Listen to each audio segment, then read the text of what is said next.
Добрый вечер, дорогие телезрители.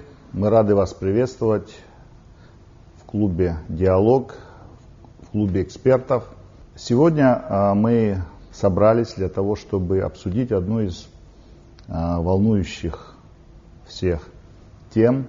Это тема взаимоотношений России и Абхазии. Это тема, которая стала на повестке дня. Она стала благодаря тому, что в парламент президентом был представлен проект договора между Российской Федерацией и Республикой Абхазия о союзничестве и интеграции.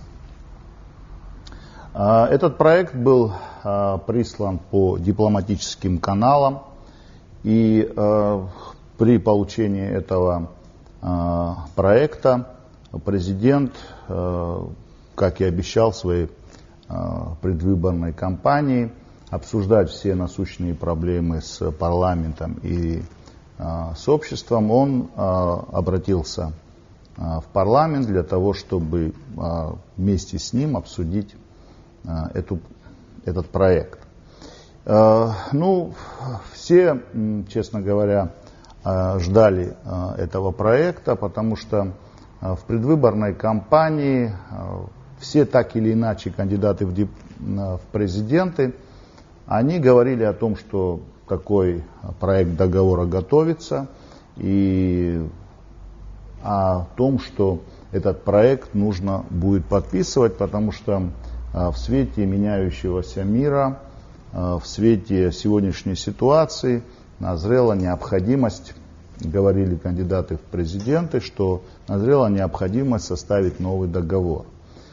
Я хотел бы, прежде чем начать разговор, представить участников, всех, кого мы пригласили на сегодняшнюю передачу. Начну с депутатов нашего парламента, активных участников этого обсуждения. Это депутат парламента Ахрабжанян, депутат парламента Леонид Чамагуа, Иракли Бженава, он кандидат юридических наук, по специальности государствовед. То есть ему очень тема близка. Также Аслан Басария на нашей передаче, он кандидат экономических наук, и ряд экономических тем, социально-экономических, я думаю, он как эксперт может много чего нам сказать. Также в тексте договора есть и медицинская часть, и мы пригласили Азамата Хибба, врача, который будет и на эту тему говорить. Мы пригласили на передачу уже во второй раз, можно сказать, что постоянный уже наш эксперт Алхас Наргун, он директор историко-культурного заповедника Анакапия. Прежде чем, я думаю, мы начнем по пункту разбирать и говорить о договоре, я думаю, общее представление о сегодняшней ситуации и о том, что перед договором, о чем говорилось и какое мы имеем представление вообще о сегодняшнем меняющемся мире. Да? И здесь я хотел сказать и о той роли, которую Абхазия в этом меняющем мире должна играть. То есть мы все знаем, что в последние годы очень часто всеми экспертами отмечается, что в мире происходят очень серьезные изменения. Это меняется однополярный мир на многополярный. И как бы застрельщиком в этом изменении все-таки, наверное, является Российская Федерация, как новый центр полярности. И, конечно, здесь не одна Россия, здесь и Китай, здесь и Индия, Бразилия, ряд стран, которые также, как и Россия, наверное, претендуют на центр силы. И естественно, мы следим за теми мировыми событиями, которые происходят в мире, и видим, что наши соседи, Грузия, которая стремится стать членом НАТО и участвует в альянсе именно как в качестве участников быстрого реагирования евроатлантического блока, то есть в частях. И эти договоренности уже, так сказать, подписаны и представляют, Грузия уже представляется как участник этих процессов, да, и кроме этого еще ее подписана ассоциация с ЕС у Грузии, и поэтому какой-то, значит, по всему видно, что Россия, как новый политический такой серьезный центр, который беспокоится о своих, значит, границах, о своих новом каком-то контуре обороны, конечно, должна была нам предложить какое-то видение свое в этом плане, и я думаю, мы все этого ожидали. Ну, то есть сложилась такая ситуация, когда надо говорить о том, что нужен новый контур обороны, да, и какую роль в этом контуре обороны должна играть Абхазия, и какую роль в этой ситуации должна играть Абхазия. Так. То есть мы представляли, и ожидая, зная, какие угрозы сегодня в мире, ожидая нашу роль, страны, которая, значит, народа-победителя, который одержал победу в очень сложной ситуации, когда мы проявили, и когда была совершенно неблагоприятная ситуация для Абхазии, складывалась в 1992 году, Абхазия одержала победу, и эта военная победа привела к нашей независимости. И, конечно, за многие годы, за 20 лет после нашей победы, было еще очень большое событие, это признание Абхазии Российской Федерации и последующее за признанием ряд мер, которые должны были помочь Абхазии встать в экономическом плане на ноги.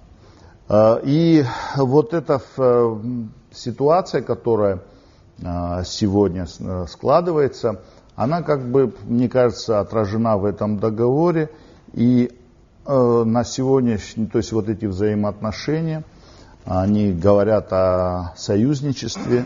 Но какова роль Абхазии как союзника, честно говоря, мы представляли иначе. Я хотел бы вот в начале нашего разговора поговорить об этом. Как вы считаете, какова роль Абхазии в союзе с Россией? Но мне кажется, вообще очевидно, что вот эта ситуация относительной стабильности вообще в мире после 90-х годов, конечно, там тоже многое происходило, были конфликты, союзы, альянсы и так далее, но, в общем-то, на мой взгляд, ситуация была какая-то предсказуемая. Сейчас такое ощущение, как будто вот эти вот массы мировой политики пришли в достаточно непредсказуемое движение, понимаете. Это как шары на доске, которые, когда передвигаются, вот эта сама доска начинает меняться. И вот здесь вот надо достичь какого-то равновесия, какого-то определенного баланса, на мой взгляд. Конечно, в этом контексте большие мировые игроки не могут понимать, что нужно где-то усилить свои позиции, где-то добиться четкого понимания перспектив взаимодействия и с союзниками, и с потенциальными союзниками, и с оппонентами, и так далее, и так далее. Я думаю, что в этом контексте вот этих больших мировых процессов и можно рассматривать сегодняшние инициативы российской стороны, встречные инициативы абхазской стороны о подписании второго этапа этих соглашений. В принципе, почему они нужны? Да? Они нужны, чтобы стабилизировать ситуацию, чтобы дать друг другу гарантии внятного понимания своей позиции, своей роли и своего участия в этом новом, изменяющемся и вполне возможно в том мире, который будет уже отчасти изменен. Какие-то моменты, которые связаны с предложением сторон, наверное, мы дальше тоже об этом будем говорить, они должны обсуждаться, должны редактироваться и должны быть переведены к какой-то непротиворечивой взаимовыгодной форме. А на это и существует дипломатический процесс переговоров. Роль Абхазии. Скажем так, и Абхазия, современная Абхазия, и Российская Федерация – это части одного большого суперэтноса Советский Союз. Не только Абхазия, естественно, не только Российская Федерация, и ряд других народов и государств на постсоветском пространстве, они сохранили эту ментальность в рамках суперэтноса. Сегодня Россия, конечно, ностальгирует. Эта ностальгия присутствует о возвращении былого величия, могущества державы, о двуполярном мире, да, когда считаются с ней, когда ее интересы учитываются во всех областях мировой жизни. Роль Абхазии может показаться незначительной, если мы будем оперировать цифровыми значениями. То есть численность населения, площадь территории, валовый национальный продукт. Или процентом, да, как любили раньше считать, да, соотношение. Да, вклад. Да. Если в цифровом измерении мы будем подходить к этой проблематике, конечно, несопоставимые величины по потенциалу Абхазия и Российская Федерация. В то же время мы прекрасно понимаем, как важно любому государству иметь у своих границ территорию или государство, которое будет буферной зоной, можно сказать, но будет защищать, отодвигать вражеские угрозы хотя бы на 100-200 километров. Это очень много значит, даже с учетом того, что современные виды вооружения очень быстро преодолевают эти расстояния, это играет большое значение. Более того, мне кажется, совсем не обязательно все мотивации сводить лишь к прагматизму. То есть еще и человеческий фактор. И этот человеческий фактор тоже играет достаточно значительную роль. К примеру, мои наблюдения говорят о том, что абхазский этнос, современный абхазский этнос и российские этносы, между ними существует очень высокая комплементарность. С чем это связано, если вкратце говорить, наверное, с тем, что мы совсем недавно находились в одной фазе этногенеза. Да? Это сближает больше, чем родство происхождения и очень многие другие моменты. То есть эта комплементарность, она сыграла свою роль и во время нашей войны в 1992-1993 году. Несмотря на то, что российская политическая властная элита в то время открыто стояла на стороне агрессора, вот эти комплементарные связи сыграли очень большую роль в нашей победе. И это мы не имеем права ни забывать, ни отрицать. С тех пор прошло 20 лет, но мне не кажется, что наше отношение изменилось в худшую сторону. У меня нет такого ощущения. О роли Абхазии во взаимоотношениях с Россией, в привязке к этому договору, то, на мой взгляд, за последнее время произошел ряд интересных событий. Чтобы не быть многословным, я отмечу одно из них. Мне кажется, что, понимая всю асимметричность наших возможностей во взаимоотношениях с Россией, мы в какой-то степени в последнее время начали выстраивать наши отношения с Российской Федерацией, изображая себе иждивенцев и просителей. Я ни в коем случае не хочу умалять долг, честь, достоинство нашего народа. Но в какой-то степени, наверное, это так. И мне кажется, мы совсем позабыли, что за последние 20 лет, в особенности, даже если брать меньший срок до признания Российской Федерации Абхазии, тот период, когда Абхазия находилась в условиях жесточайшей блокады, мы себе не позволили никаких антироссийских заявлений, выступлений и так далее. Более того, за весь этот достаточно продолжительный период времени в современной истории Абхазии через территорию Республики Абхазия ни одна бандгруппа, ни одно бандформирование не попало на территорию Российской Федерации, хотя мы знаем, что в тот же период с ущелья Грузии неоднократно засылались, были попытки пройти через нашу территорию, но всего этого не произошло. К чему я это говорю? Мне кажется, что мы в последнее время, в силу сложившихся обстоятельств, тяжелого экономического положения, забыли о своей значимости на этом небольшом участке границы. И заканчивая, все-таки вот такой вот документ, который к нам поступил и который не воспринят нашим обществом в целом, в том числе и, думаю, здесь находящимися людьми, это все-таки на самом деле результат той экономической политики, вернее ее отсутствия, которой мы все вместе, за которую мы несем ответственность, все, и которую мы вели последние годы. К сожалению, говорить о чести, достоинстве и о гордости, в то время, когда мы не развиваемся экономически, не создаем условий для того, чтобы сами себя содержать худо или бедно, но в какой-то степени, перекладывать это все на плечи нашего союзника стратегического, нами особенно и очень уважаемого, это, на мой взгляд, тоже неверно. В таких документах должны быть прояснены все позиции, да? Потому что трактовать, если это не четкая формулировка, можно по-разному. Но это очень важно, да? И видение, наше видение, да, вот по поводу создания объединенной группировки войск и в каком виде она должна быть, мне кажется, более четко надо проговорить. И я хотел бы начать с этого, да, чтобы мы вот проговорили. Кто, да, Ираклий? Спасибо. С вашего позволения, мы начнем с названия документа. Здесь впервые за историю наших отношений, такую, я имею в виду новейшую историю, сказано в официальном документе, в проекте официального документа о слове «интеграция». Интеграция от латинского слова «integratio» – соединение частей в целое. Соединение частей в целое. Я думаю, что посыл,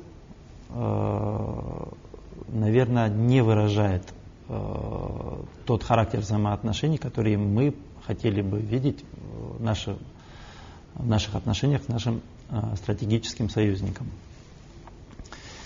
Говорится о необходимости в преамбуле сохранения государственного суверенитета Республики Абхазия. Но судя по тексту, который был представлен авторами этого проекта, получается, что ради сохранения суверенитета нам нужно уступить его часть. Вот статья 3.4, согласованная внешняя политика. Звучит нормально слово согласованное, но если вот провести юридический анализ, то насколько может независимое государство обязывать себя согласовывать свою внешнюю политику. Иное дело, что оно может учитывать пожелания своего союзника, ближайшего соседа. Но что касается обязательств согласовывать, это вопрос, который, по крайней мере, наверное, надо обсудить. Есть принцип суверенного равенства государств. Это принцип фактического неравноправия при юридическом равноправии. Вот он предполагает, что государства суверенны, в том числе в выработке своей внешней политики. Они самостоятельно ее формируют. Статья 5 говорит о формировании общего пространства обороны и безопасности, и в этих целях предполагается создание объединенной группировки. То есть, и, кстати, речь идет уже не о морской границе Республики Абхазия и об ее абхазо-грузинском участке, а о всей границе. То есть, получается, что речь идет о совместных усилиях в охране всей государственной границы Республики Абхазия. То есть, если мы будем касаться Кавказского хребта и периметра реки Псовы, получается, что Россия в том числе будет осуществлять охрану границы с обеих сторон. Далее, значит, задумка, она положительная, и воспринимаем мы ее положительно, но тем не менее, давайте вспомним соглашение об объединенной военной базе на территории Республики Абхазия от 17 февраля 2010 года. Преамбула и статья 4. Там уже говорилось об этом. То есть, какая необходимость подчинять наши вооруженные силы или даже их часть иностранному, дружественному, но иностранному государству, если оно уже 4,5 года назад взяло на себя обязательство осуществлять эту охрану, причем без условия подчинения части наших вооруженных сил объединенному командованию, которое, по мнению автора этого документа, будет командоваться лицом уполномоченным, которое назначается уполномоченным органом Российской Федерации. То есть договор уже есть, мы уже пришли к согласию. То ли это ревизия старого договора, то ли выработка дополнительных условий для его реализации. Вторая цель в статье 5 проекта договора, как уже сказано, совместные действия по охране государственной границы. Тоже вопрос, какая необходимость это прописывать и заключать, если мы об этом уже договорились. 30 апреля 2009 года соглашение между Россией и Абхазией о совместных усилиях в охране государственной границы. Статья 8 может быть сохранена. Мы действительно заинтересованы в подготовке нашей армии. Я говорю сейчас про часть 1 статьи 8, но не в передаче управления ею. Статья 9, которая говорит о совместном контроле, она, мне, по крайней мере, как юристу, государствоведу, непонятно, по какой причине мы могли бы осуществлять совместный контроль даже в аэропортах и морских портах. Во-первых, я считаю, что несвоевременно этот проект договора появился. Почему? Потому что прошедшие годы, выкинем ту часть, когда Абхазия не была признана, но даже те с 2008 года прошедшее время, мы не выработали не только военную доктрину, мы не выработали даже национальную идею. Мне кажется, что не называя сроки, мы должны, конечно, готовиться. Мир слишком быстро меняется, мы опаздываем, и очень сильно опаздываем. Но в то же время враг не стоит пока у нашей границы, нам не нужно бежать за разгрузкой автоматом. У нас пока еще есть возможность начать и продолжить этот диалог и определиться. Когда мы четко будем понимать, что национальной идеей народа Абхазии является, предположим, укрепление независимости абхазского государства, наполнение его суверенитета максимально, да, в рамках территории, на которой мы располагаемся, все договора международные, все указы, все законы, внутренние решения будут проходить через эту экспертизу. Все становится очень просто и понятно. Понятно, что когда речь идет о международных договорах, тут уже включается дипломатия. Да? Дипломатия – это искусство возможного. Мы прекрасно понимаем, что к своей цели можно идти, то есть стратегические цели понятны, но тактические ходы к ней, они могут варьироваться. Да? Мы можем обсуждать не стратегическую цель, а лишь тактические ходы в дальнейшем, когда нам понятна стратегия. И в рамках подобных тактических ходов мы можем допустить и какие-то моменты интеграции. Объясню почему, я так считаю. На современном этапе очень сложно даже экономически развитым странам содержать боеспособную армию. Мы знаем, что многие развитые государства отказываются вообще от армии. Вот. Я не призываю ни в коей мере к этому шагу, но осознавая всю тяжесть и нагрузку перевооружения, подготовки и какие-то еще моменты, мы можем, предположительно, я говорю, естественно, это все нужно хорошо продумать, иметь доктрину оборонную своей страны, в которой четко будет понятно, что, значит, в случае какой-то ситуации мы, пункт 1, самостоятельно можем осуществить такие-то, такие-то мероприятия. Ну, к примеру, мы можем задержать противника на рубеже в течение недели. Да? То есть мы понимаем, что в течение недели у нас достаточно сил для того, чтобы удерживать рубеж. Заключая договор с нашим стратегическим партнером, мы обговариваем, что мы берем на себя. Вот тут и ответ на вопрос, роль Абхазии. То мы берем на себя, удерживая этот рубеж в течение недели.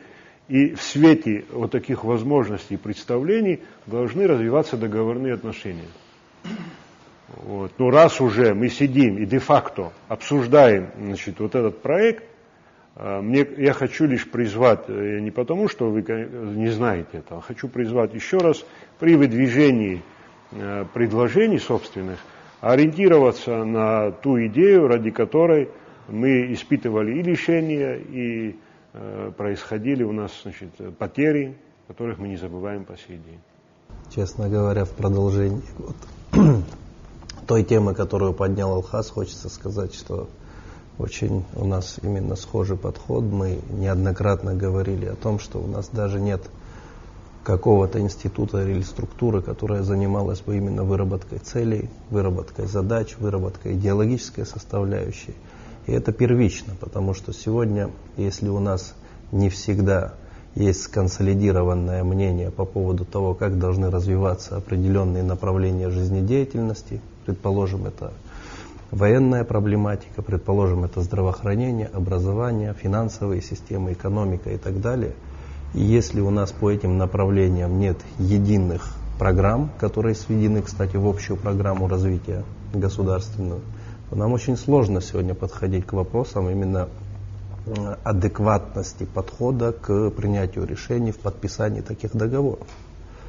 Мало того, может быть, договор своевременно или не своевременно появляется, но, наверное, это тоже некая проверка того, насколько мы сегодня готовы к таким документам на государственном уровне. К сожалению, большому это последствия всех тех государственных процессов, которые происходили у нас здесь. И, к сожалению, большому, наверное, авторы договора достаточно как-то поверхностно подходили к той специфике, которая тоже существует у нас в государстве. Ведь, по сути, если взять за основу весь договор, речь идет о чем? О том, что предлагается единое торговое экономическое пространство, плюс к тем вопросам, о которых мы говорим, со свободным перемещением товаров, и не только, но и капиталов в том числе. И, по сути, единое торговое, то есть таможенное пространство. Насколько мы готовы к таким процессам? По сути, для Абхазии с экономической точки зрения это самоубийство. Но при этом, осознавая все эти процессы, у нас, к сожалению, большому нету методологии, в которой это расписано. И бесспорно нам приходится основываться на тех вещах, о которых говорил Алхаз. То есть, условно, есть понимание глобальных процессов, есть понимание того, что мы в любом случае строим суверенное государство, и есть понимание того, что насколько возможно наша, в том числе экономика, должна быть независимой. Бесспорно, вне зависимости от того, у нас государство большое или маленькое, да, в нашем случае оно маленькое, конечно, мы будем от каких-то факторов зависеть в геополитике, в геоэкономике, и как бы этого бояться не надо. Вопрос в другом, насколько мы собираемся самостоятельно влиять на процессы как внутри страны, так и за ее пределами на определенных геополитических пространствах. Слава Богу, в нашем обществе это невооруженным взглядом видно, что по сути антироссийских настроений даже нет таких структур, нет таких организаций, которые этим занимаются. Вопрос в другом. К сожалению, большому вот такие документы, они могут повлиять на то, что такие настроения могут появиться. И это для нас, кстати, достаточно опасная вещь. Поэтому, на наш взгляд, нам нужно общаться с россиянами напрямую. А для начала нам нужно провести ревизию не только тех документов, которые уже были проведены, но мы должны и разобраться в своей экономике. Мало того, у нас нет первичного учета, у нас нет огромного количества информации, на которой базируются эти программы. Мы не изучили все свои процессы в той же военной сфере, к сожалению, большому. И первое, что необходимо для того, чтобы приступать к этим процессам, это обязательно появление такого органа, о котором говорит Алхаз. Мы ее называем комиссией по развитию и реформам, кто-то ее называет агентством, да, эту структуру. Но вопрос в другом. Как только такой орган появится, который сконсолидирует именно интеллектуальный потенциал нашего государства, и не только нашего, у нас есть огромное количество выходцев, да, с нашей территории, кого мы можем подключить к этому процессу. А вот когда сформируется данная комиссия, нам нужно обращаться к нашим партнерам не за деньгами, а за их экспертным потенциалом. И вот тогда мы бы смогли бы совместно разрабатывать в том числе какие-то специализированные программы. Но техническое задание, все то, что нужно именно верстать изнутри, должно быть исключительно сделано нашими местными специалистами. К сожалению большому, к этому мы никак подойти не можем. И, к сожалению большому, вся проблема у нас в чем? В том, что нет денег. То финансирование, которое идет со стороны России, оно по сути может сдерживать какие-то процессы и по сути подпитывает, к сожалению, ту порочную систему, которая есть в государстве. Но этого недостаточно для того, чтобы перейти к развитию. Нам нужны совершенно иные деньги, но под определенные, четкие, ясные программы, с государственными гарантиями, с адекватным подходом, для того, чтобы в том числе и наши союзники видели с нашей стороны прямой подход к делу, прямое озвучивание проблем. Ведь у меня такое ощущение, читая этот договор, что с нашими партнерами очень редко говорили прямо. Потому что если бы прямой был бы разговор, такой договор априори не мог бы появиться в нашем обществе. И сегодня в обществе есть опасения того, что и сегодня кто-то не говорит прямо. На наш взгляд, нужно прямо озвучивать все те проблемы, с которыми мы сталкиваемся сегодня здесь, нашим партнерам. Мало того, мы должны озвучивать свою позицию и свои национальные интересы. И эти национальные интересы должны перерасти или трансформироваться в определенные доктрины, в четкие программы и в четкую методологию, которой должен заниматься орган государственный, который консолидирует именно научный потенциал, вне зависимости от политических предпочтений, а на уровне профессионализма. И только тогда мы сможем сказать, что мы действительно приступили к строительству государства. На мой взгляд, если российская сторона на самом деле реально предполагает, что настало время для создания военного блока с Абхазией, говоря об угрозах, которые таят в себе процессы, происходящие в Грузии, хотя, возможно, и не так, возможно, этот документ просто сверстан для того, чтобы достичь определенных целей в другом направлении, я не знаю. Но в любом случае, по крайней мере, проверить стоит, на мой взгляд.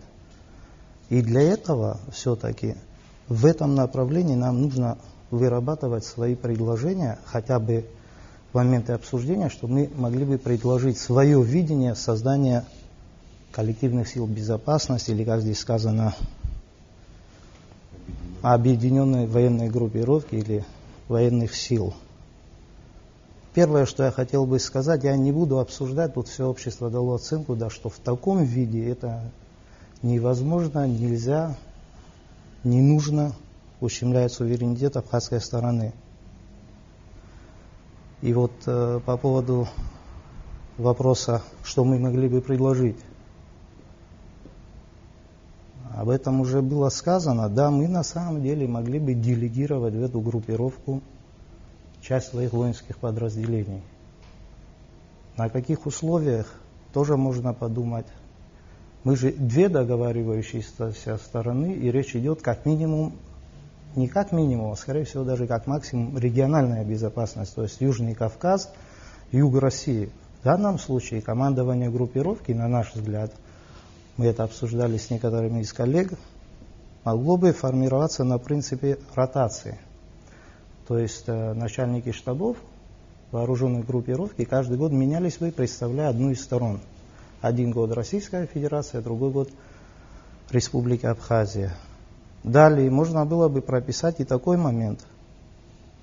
В случае военной агрессии, как здесь сказано, главнокомандующим вооруженных сил объединенной группировки становится представитель стороны, подвергшейся агрессии. То есть, в случае, если нападение происходит с южного направления, со стороны Республики Грузия, агрессии в первую очередь подвергается Абхазия, наш главнокомандующий является главнокомандующим этой группировки. В случае же, если агрессия происходит там из Грузии напрямую в Россию, да, по соседству, и нужна наша помощь, эта группировка выполняет свои функции на этих рубежах под руководством российского главнокомандующего. То есть здесь есть моменты, которые можно на самом деле обсудить, если они реально нуждаются в обсуждении, чего мы тоже не знаем. Сегодня нам много говорят, мы слышим это из средств массовой информации, об угрозах, которые таит в себе то, что происходит сегодня в Грузии. Там какие-то базы готовятся открываться для сирийских оппозиционных сил, натовские какие-то инструктора появляются. И если мы реально придем к тому, что нам нужен такой договор военный, мы можем его обсудить. На самом деле с нами произошла странная вещь. Мы ведь на самом деле откровенно с представителями Российской Федерации, на мой взгляд, тоже не разговариваем. То, что мы должны были обсудить много лет тому назад, сев на уровне профессионалов, представителей власти, исполнительной, законодательной, друг напротив друга, глядя друг другу в глаза и определить приоритеты, что нужно России от современной Абхазии. От той Абхазии, в которой мы сегодня живем.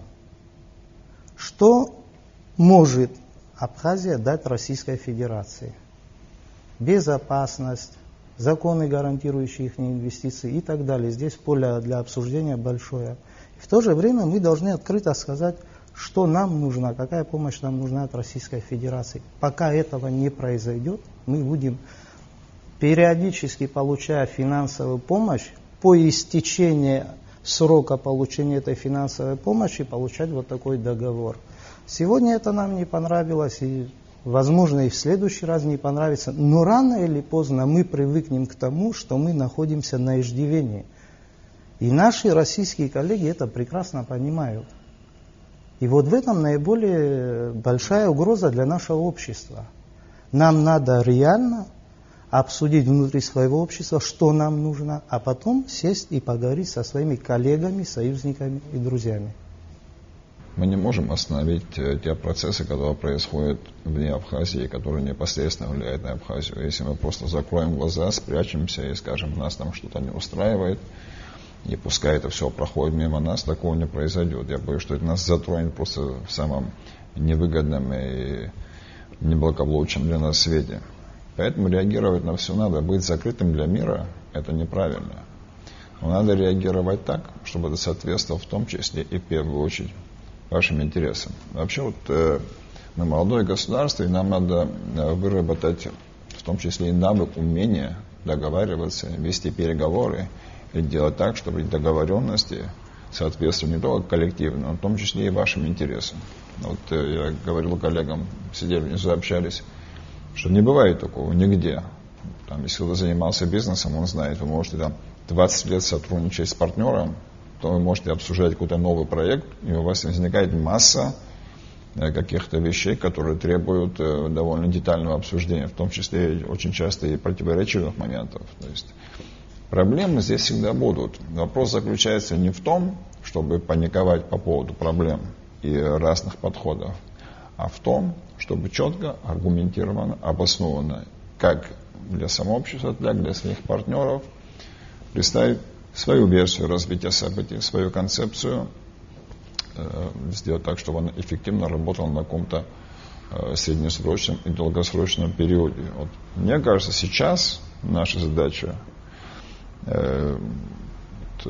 властных структур, общественных экспертов, вообще самого общества представить собственную версию, собственный продукт, чтобы он отражал, в том числе и в первую очередь, конечно, наши интересы. Такая вот работа ведется, мне кажется, здесь были уже озвучены какие-то моменты из нее, в том числе, которые затрагивают вопросы коллективной безопасности, вопросы непротиворечивой внешней политики, вопросы, которые затрагивают, скажем, момент военно-технического, экспертного, методического, методологического сотрудничества по разным направлениям, вопросы, связанные с социально-экономической взаимодействием, потому что надо понимать, чтобы вы были эффективным союзником и чтобы эффективно представляли коллективные интересы, вы должны быть на определенном уровне. Этот уровень может быть достигнут в том числе и благодаря помощи ваших союзников. Конечно, не постоянной. Бесконечная помощь называется уже зависимость, которая никому не интересна. Вот использовать такого рода геополитические обстоятельства и желания ваших партнеров с вами сотрудничать на долгосрочной основе можно использовать в том числе и для укрепления и стабилизации собственной как военной, так и внешнеполитической, так и экономической, социальной инфраструктуры общества. Кстати, я хочу сказать, что вот сколько у нас там, около 40 договоров и соглашений было подписано, все они были направлены, по идее, именно, да, значит, 8, именно на это. Но еще они можно прибавить к этому к изменениям не привели, да, кроме суммы цифр на счетах отдельных функционеров, как бы, понимаете? Да. Гуманитарных форумов, экономических форумов. Совершенно верно, да. Большие деньги на это все тратилось, но в результате этого диалога не состоялось. Этот процесс должен быть направлен на укрепление вашего суверенитета. А я, к сожалению, должен констатировать, что многие годы подавляющее большинство договоренностей, вернее их реализация, способствовали только одному. Нашей постоянной, все более глубокой зависимости по нашей вине. И они ничего не изменили в системных структурах государства, как я уже сказал, кроме цифр на счетах, возможно, некоторых функционеров, больше ничего. Сейчас нам из этой ямы надо выбираться. И в этом контексте мы с Ильей Михайловичем и коллегами тоже обсуждали. Мы рады, что обсуждение этого документа идет в открытом формате. И вообще надеемся придать вот такую политическую традицию этим процессам. Мы зачастую тоже говорим про некие геополитические, геоэкономические вот эти вот процессы интеграции. Но здесь возникают еще и вопросы. Вроде бы вот мы опять же смотрим на этот документ, и по сути речь идет о подготовке, предположим, вступления в таможенный союз, возможно, да, в евразийское сообщество и так далее. Но ведь мы приблизительно знаем тот перечень стран, которые по сути должны попасть в такие интеграционные блоки. Но тем не менее, вот, предположим, идем по пути вступления в таможенный союз, но относительно недавно уже президент Белоруссии заявил, что он не собирается признавать Республику Абхазия.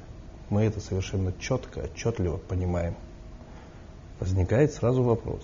Вопрос номер 2. Мы, если говорить о транзите железнодорожном, должны отказаться от около 50 километров побережья. Да, это капитал для государства, это национальное богатство. Ради чего?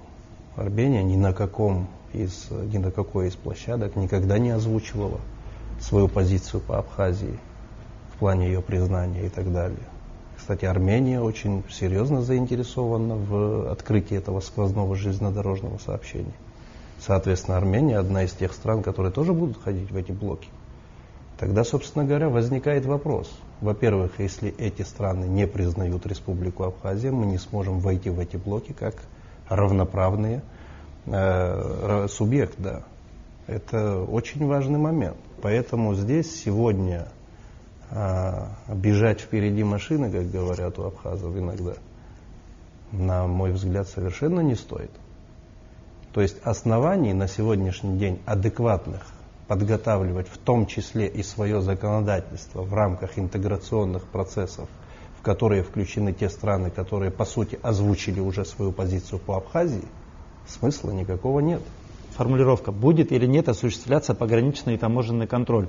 Вот я, например, не в восторге от этой идеи, что если вот не бесконтрольный поток людей будет попадать в Абхазию, среди которых вполне могут оказаться давние враги абхазской государственности. То же самое по организации совместного контроля с абхазской стороны границы, вот имеется в виду не грузинский участок, включая аэропорты и морские порты. Это нарушение суверенитета Абхазии. Вообще вот мы часто произносим слово суверенитет. Значит, что касается суверенитета, то давняя концепция, что власть является суверенной, вот конвенция Монтевидео 1933 года, население, территория, власть. Три фактора, которые составляют понятие государства. Если есть эти три фактора, значит есть государство, вне зависимости от того, признано оно или нет.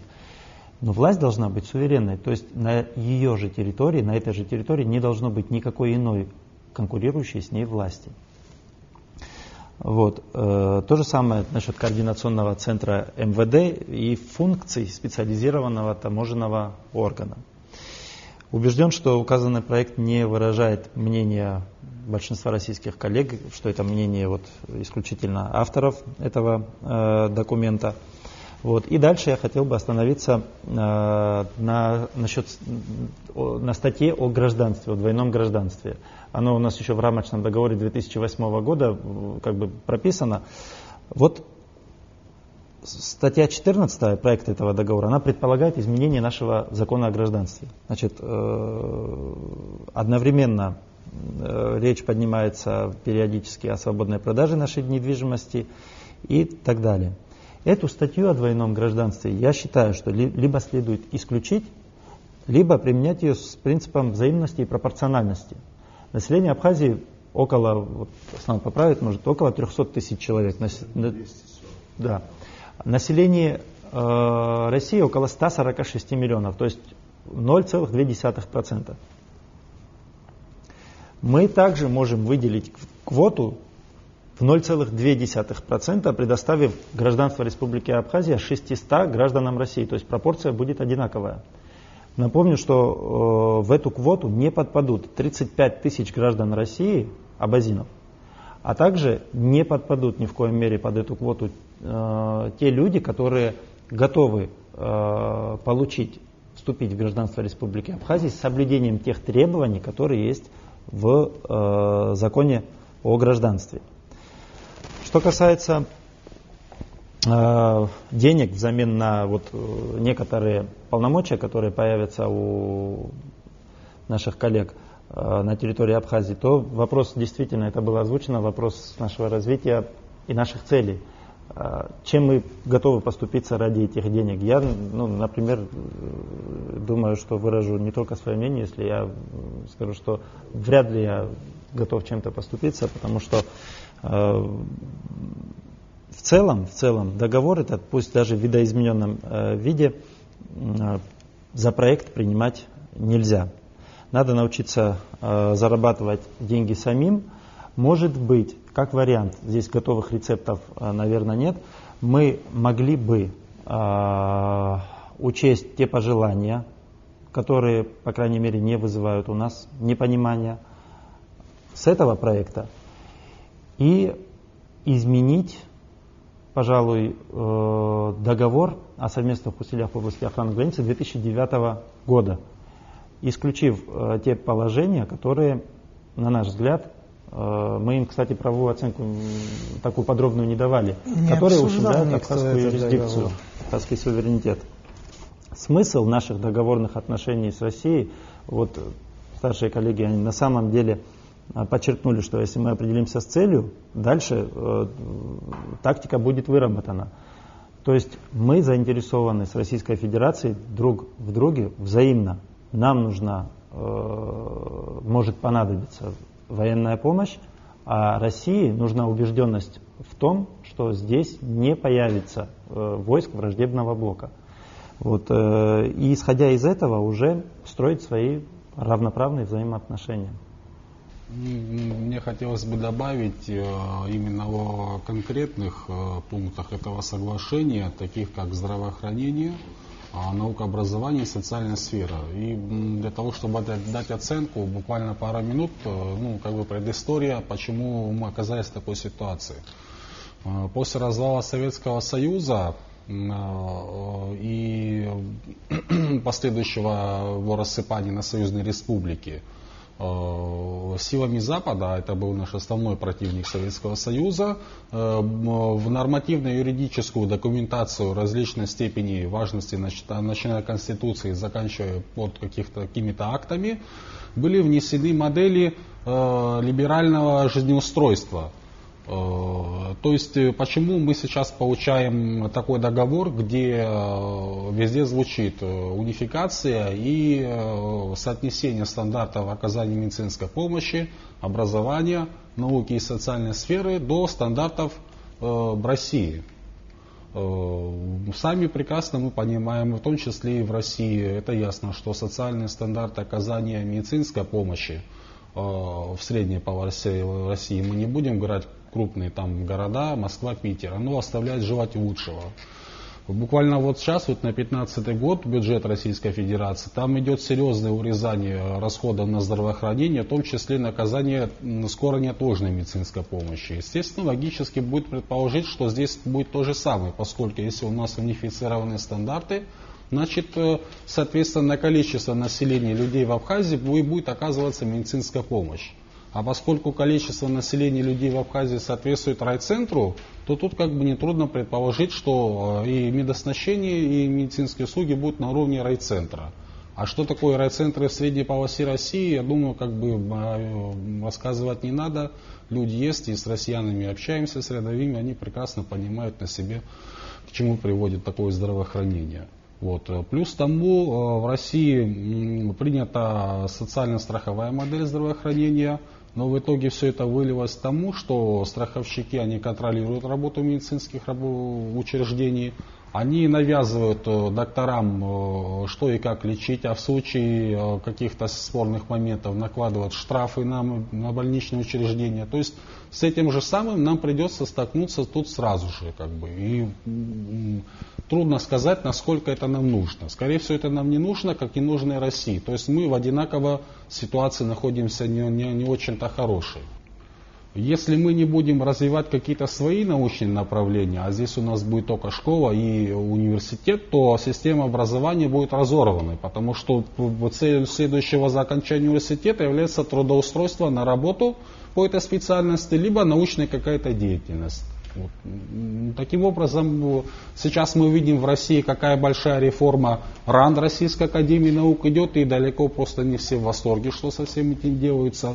Потом многие вузы, преподаватели просто стонут от того, когда видят, дети пришли с ЕГЭ с 11 класса, их нужно переучивать в экстренном порядке заново на первом курсе, потому что они уже читать, писать не могут книги читать. И то же самое произойдет здесь. Может такое быть? Вполне может быть. И третье, что касается системы пенсионного обеспечения и страхования, наши люди ждут повышения пенсии от всего этого. Вот это их главный аргумент. Понятно, что пенсии повысятся, но если мы принимаем пенсионные стандарты России, и не только но и стандарты жизнеобеспечения, то это что означает? Это повысится до российского уровня цены на свет, на мусор, на воду, на ЖКХ, на прочее, на страхователей самих. То есть повышение произойдет пенсии, но вслед за этим произойдет повышение цен на жилищно-коммунальные услуги. Пожалуйста, к чему это приводит в России, мы это все прекрасно понимаем.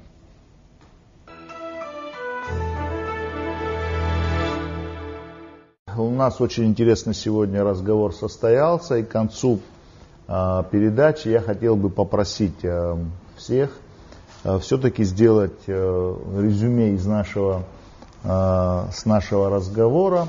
И как вам кажется, какие вот выходы в ближайшем перспективе какие направления мы могли бы определить для продолжения российско-абхазских значит, взаимоотношений, которые в виде договора или другого документа должны появиться на свет. Действительно, это такая непростая ситуация, потому что у меня есть четкое ощущение, что мы находимся на какой-то точке изменения подхода к взаимоотношениям. То, что надо углублять наши отношения, направлять их, возможно, в сторону третьих сил, что такая вероятность может произойти, это очевидно. И, конечно, нам нельзя закрываться от наращивания взаимоотношений, контактов и углубления по всем направлениям взаимоотношений с нашим стратегическим партнером. На мой взгляд, это очевидно. С другой стороны, я хочу сказать, что за эти годы мы, к сожалению, выставили себя в качестве партнера вечно просящего, неспособного реализовать даже собственные обязательства иждивенца.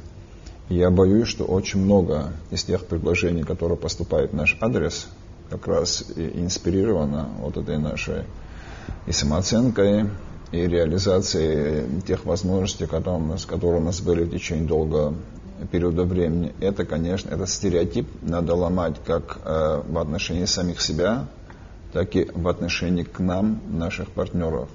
Мы должны измениться, государство должно измениться как внутри, вот о чем говорили молодые люди. Надо применять новую систему, современную прогнозирования, менеджмента и реализации тех государственных проектов, которые у нас есть в достаточном количестве. Мы должны наладить четкую систему и по ней работать.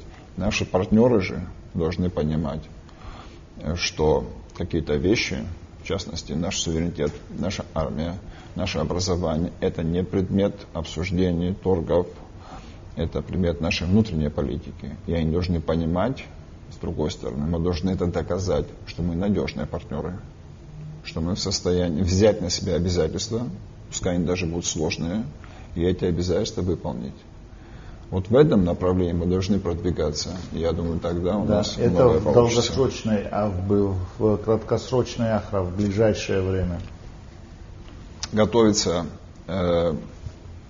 абхазский вариант, так точно готовится. Я думаю, что очень многие положения его были готовы давно, в разных, так и в парламенте, я думаю, и в администрации президента, вот в экспертных кругах. Мы с Леонидом Михайловичем имеем к этому тоже непосредственное отношение. Я думаю, в ближайшее время мы его в какой-то степени опубликуем, передадим в аппарат президента. И я думаю, это будет документ, который уже можно будет обсуждать на двустороннем уровне. И я совершенно не сомневаюсь, что финальный вариант вот этого нового договора, он будет отражать точки зрения всех заинтересованных сторон, будет непротиворечивый и будет способствовать нашему среднесрочному и, возможно, и долгосрочному сотрудничеству на новом уровне. На мой взгляд, в краткосрочной перспективе, раз разговор зашел о выработке нового договора, нам стоило бы подумать о том, какие мы могли бы внести предложения, я на эту тему уже говорил, и в этот договор в том числе, или в новый, по поводу инвестирования в экономику Республики Абхазия, взаимовыгодного. В этом направлении мы вообще не работали. А это, мне кажется, основа наших взаимоотношений. Если Российская Федерация сможет инвестировать в выгодные... Своеобразный план Маршалла, да? Если сейчас я так глубоко не рассматриваю его, но можно и так сказать. То есть, если мы в этом направлении продвинулись бы и создали бы условия для того, чтобы Россия инвестировала сюда средства с выгодой для себя, и это помогло бы становлению абхазской экономики, это было бы прекрасно, хорошо, не знаю, и момент для этого, как говорится, созрел. Мы можем делать любые предложения. Над этим стоило бы подумать. А в общем, в перспективе наших взаимоотношений с Российской Федерацией, на мой взгляд, у нас сегодня появилась прекрасная возможность для того, чтобы раз и навсегда оговорить с Российской Федерацией, с ее представителями правила игры в наших взаимоотношениях. Об этом здесь много и подробно и очень глубоко было сказано. То, с чего, может быть, мы когда-то должны были начать, но сегодня представляется такая возможность, Ахр об этом говорил. Есть красные линии, которые пересекать не стоит. Сегодня вот в общении с людьми я слышу такие фразы, что неужели, исходя из того, что мы видим, неужели Россия в перспективе не видит существования абхазского независимого государства? Наши граждане этим вопросом раньше не задавались. Стоило бы составителям этого документа подумать, какие мысли вот такого рода документы вызывают у наших граждан. Я заканчиваю, еще раз говорю, у нас есть хорошая возможность, да, это очень тяжело, эмоционально, нервно, но сегодня мы можем в открытую обговорить все условия игры, сесть и как с партнерами и друзьями, я в этом уверен, прийти к одному знаменателю. Благодарю. Все, что сказано, все выверено, все четко. Одну мысль хочу, наверное, добавить. Сближение, интеграции не бывает без доверия. А нарастить доверие можно только откровенным, аргументированным разговором. Вот, я понял, что идет работа над созданием абхазского варианта проекта договора. Может быть, на этом этапе будет осечка некая. То есть остужение горячих голов, осознание того, что на самом деле народ Абхазии не просто так, да, участвовал в событиях майских. То есть вот это унизительное состояние абхазского общества не устраивает само общество. Проблема не в личностях, да, не в фамилиях, не устраивает общество. И этот посыл неправильно был, мое мнение, истолкован и услышан в Москве. Мне хочется верить в то, что дискуссия над этим проектом, который нас не устраивает, подтолкнет наше общество к изучению остальных договоров, которые уже заключены, подтолкнет к изучению того наполнения, насколько они были выполнены. Если не выполнены, по какой причине. То есть мы привыкли, когда я говорю, это не только Абхазия, мы привыкли подписывать документы и не нести потом за это ответственность. Вот. Для того, чтобы быть ответственным партнером, нужно, может быть, имеет смысл посмотреть те договора, то хорошее, что было уже вписано, прописано и подписано, и реализовать, пойти по этому пути. Параллельно тому, что абхазская сторона готовит проект договора, который, скорее всего, будет долго обсуждаться в Кремле, возможно, тоже будет не принят по каким-то причинам. Но на такой ноте углубление взаимоотношений невозможно без укрепления доверия. Вот то доверие, которое есть на низовом звене в обществе, на уровне абхазский парень, русский парень, да, вот если вот очень часто мы видим такие факты хорошие, да, вот это доверие пусть на масштабы государства перейдет. Мне очень приятно, что представители разных фамилий, слоев общества, видов и родов деятельности единодушны в вопросе суверенитета абхазского государства. Какой вывод может быть? Очевидно, что договор в таком виде мы не подпишем. Мне не хотелось бы, по крайней мере, чтобы его подписали. Возможно, есть смысл пересмотреть договор 2009 года от 30 апреля. Не в плане его полной отмены, нет. Исключить некоторые положения, которые явно ограничивают абхазскую юрисдикцию, и внести в него, либо на основе вот этого проекта и того договора выработать новый договор о сотрудничестве в сфере охраны государственных границ и совместных военных действий в случае войны, в котором четко было бы оговорено, вот как в договоре 2009 года, он просто недоработан. Что нужно для подготовки абхазских коллег, таможенников, пограничников, что уже сделано с 2009 года и что предстоит сделать, и сколько времени на это надо. Российская Федерация нам оказывает помощь военно-техническую в обустройстве и охране грузинского и морского участка государственной границы, но не осуществляет паспортный и таможенный контроль. Я думаю, что у нас есть поле для разговора с нашим союзником, и мы на самом деле должны определить свои взаимоотношения как стратегические, партнерские, но равноправные. Вот, кстати, насчет реакции Грузии, это такая ремарка, я вывод уже озвучил, насчет негативной реакции Грузии на проект этого договора. Я вот в очередной раз мы могли убедиться, насколько они себе противоречат. То есть получается, что с 2008 года в соответствии с их законодательством мы являлись оккупированной территорией Грузии. Теперь же, когда появился проект этого договора, у них появилось беспокойство, что мы станем оккупированы. Вот вопрос, были ли мы оккупированы до этого или не были? Но это вопрос риторический, я знаю, что войска Российской Федерации стоят здесь по согласию наших властей. Но в очередной раз убеждаемся в том, что Грузия использует любые новости, связанные с Абхазией, и не всегда учитывает свою же собственную позицию.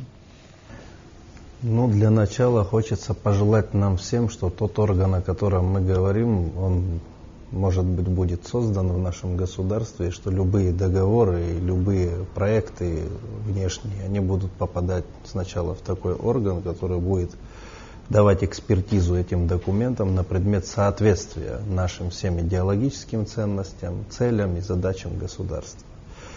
Что касается того, что вот на сегодняшний день инициирован этот договор, возникает слишком много вопросов по тому проекту договора, который спущен. Возможно, для нас был бы приемлем следующий вариант. Бесспорно, для российской стороны есть приоритетные какие-то направления в этом договоре. И, скорее всего, речь идет о безопасности. Так, может быть, вычленить и на данный момент сфокусироваться на вопросе безопасности, из существующих реалий расписать наши взаимоотношения, а в последующем у нас была бы возможность дополнять этот договор, то есть в цивилизованных рамках, после того, как у нас будет понимание четкое во всех направлениях, которые описаны в этих статьях договора, и плюс тех, которые могут еще появиться, дополнять этот договор именно взаимными какими-то обязательствами и правами. Параллельно с этим мы зачастую даже не касаемся вопросов той же нашей финансовой политики, монетарной и так далее. И, к сожалению, большому в обществе российском мы очень серьезно раздражаем российского налогоплательщика. Но при этом есть цивилизованные формы решения этих вопросов. Вот у нас зачастую, если вы обратили внимание, квартирный вопрос он поднимается, да, причем квартирный вопрос поднимается в СМИ, в том числе и в российских, не государством российским, но тем не менее какими-то сообществами, либо СМИ, либо экспертами какими-то. Хотя по сути это мизер, это то количество, которое оно очень маленькое. Мало того, людей с такими проблемами в Абхазии, предположим, этнических абхазов, их в разы больше, и мы же знаем эту проблематику. Все то же самое и, предположим, с этими же деньгами. Мы же не говорим о том, что те российские базы, которые находятся на территории Республики Абхазия, за них Россия ничего не платит. Хотя внутри, на территории России, предположим, если аэропортом гражданским пользуется военная авиация, они платят этому аэропорту деньги за пользование этим аэропортом. Хотя, по сути, у нас никаких обязательств со стороны России перед нами нет. Соответственно, здесь в любом случае речь идет о цивилизованных взаимоотношениях. Естественно, если мы партнеры, естественно, если мы все-таки в едином общем, как здесь выразились, да, постсоветском пространстве и так далее, нам нужно где-то идти друг другу на уступки и помогать друг другу. Мы зачастую говорим о том, что мы в рублевой зоне. Мы не в рублевой зоне. Мы официально не входим в рублевую зону. И ни разу не поднят был этот вопрос. А может быть, нам не нужно входить в официальную рублевую зону. Может быть, нам нужно сосредоточиться на подготовке к тому, что у нас появится собственная валюта. То есть у нас огромное количество вопросов, на которые у нас нет ответов. Есть ответы частные, есть ответы определенных организаций, но нет ответов со стороны государства, к сожалению, большому. И для того, чтобы мы эффективно подходили к этим вопросам, нам нужно в первую очередь сконсолидировать все-таки общество, во вторую очередь создать такой орган, в который именно должны набрать интеллектуальный, адекватный потенциал наших граждан, и мы должны подходить к строительству государства именно с научной, но и не только, и с идеологической точки зрения. И тогда у нас будет очень серьезный результат. Спасибо. Мы полагаем, что любые спорные вопросы, они решаемы при желании обоих сторон. И если говорить конкретно о пунктах договора, касаемых здравоохранения, науки, образования и социальной сферы, то, как я полагаю, разумнее было бы не унифицировать стандарты оказания медицинской помощи, обучения и так далее с уровнем Российской Федерации, а четко знать, что нам нужно, и разрабатывать собственные стандарты при помощи России. И тогда, кстати, многие эксперты, они вот такой путь развития Абхазии называют и возможным, и желательным. Здесь будет как бы естественный полигон для испытания новой социально-экономической модели страны или региона. А потом, если здесь у нас получится, Россия может этот положительный момент переносить на свою территорию, на свои регионы. То есть это взаимовыгодная помощь. И польза будет как и Абхазии, так и России. Спасибо. Спасибо всем. Я думаю, самый позитивный плюс вообще обсуждаемой проблематики заключается в том, что, я думаю, все наше общество понимает, что нужно перезагрузить наши взаимоотношения именно в позитивном плане, именно в плане более открытости и честности, наверное. Потому что вот та инерционность, которая существовала, да, после признания, так сказать, получилось так в постсоветском пространстве, очень много инерционно осталось от Советского Союза. И вот эта вот инерционность, что приезжали большие начальники, организовывали гуманитарные форумы, разные там переговоры, но они не несли никакого содержания, они были ни о чем, то есть тратились бюджеты, но такого принципиального, честного разговора на них не было. То есть мы, говоря о наших взаимоотношениях, наверное, нуждаемся в новом открытом диалоге. Не только внутри общества, но и с нашими российскими союзниками, с нашими российскими партнерами. То есть, наверное, гораздо интереснее было бы, если бы среди нас сегодня были представители России, российских экспертов, и мы бы с удовольствием мы общались бы.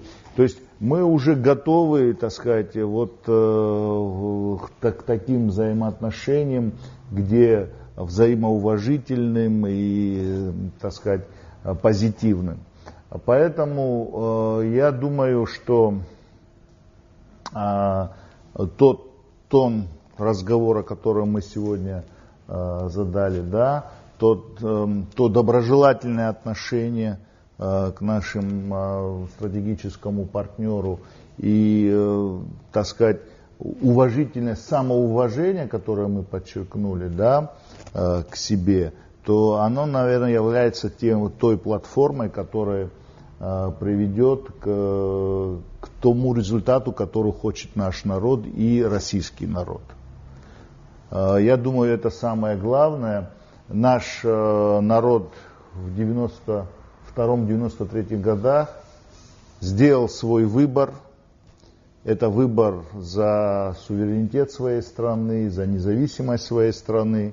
И я думаю, и за вектор во взаимоотношениях с Россией. Мы определились, что это наш стратегический союзник, стратегический партнер, и это все закреплено кровью наших братьев, тех, кто сложил голову за Абхазию.